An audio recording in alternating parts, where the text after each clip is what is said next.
Hey, let's talk about how to study the Bible for yourself. So we talked about in sometimes you find a pattern, and you got to stay with that pattern for a little while. So in Matthew 23, there are 7 woes, right, toward the Pharisees, scribes and Pharisees. I would encourage you to do what I do, which is get a good pen. This one is a Micron. It's archival quality ink, so it lasts a long time, and it's a very fine tip, so I can write. And I literally keep this one in my pocket at all times, and I can write in my Bible. So I have a wide margin Bible, and I have notes written in like this, and things, cross references and stuff like that. And so I'll, in various places, I'm not on every page because I've only been using this one for a couple of years, but this one here, you can see there's things that I wrote in there that are part of that picture. So I have these 7 woes underlined in Matthew 23, and I would encourage you, because the difference between Bible reading and Bible study is in Bible study, you're noticing patterns and writing things down. It's that simple. Okay, you're trying to not just, my eyes touched all the stuff and I kind of felt good about it. Touched all the words and I felt good about it. Instead, you're like stopping, you're slowing down, you're noticing patterns, and you're trying to understand those patterns, and you're writing things down. So I have the 7 woes underlined in my Bible.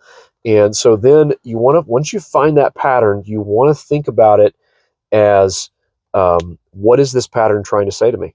How, in what way is is meant by each step of this pattern?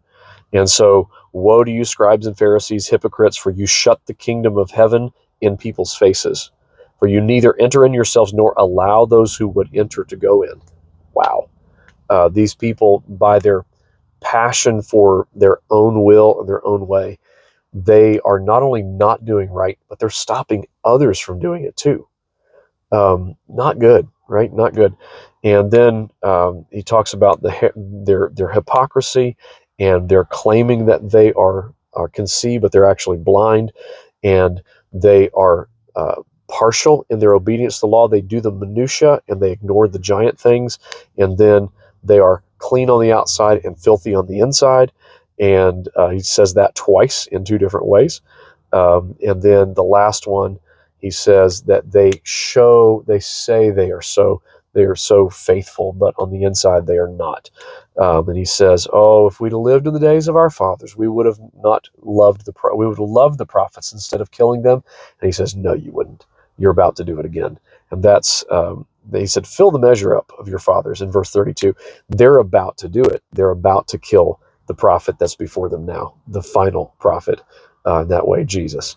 And so I want to just commend that to that pattern to you, and enjoy. Talk to you tomorrow.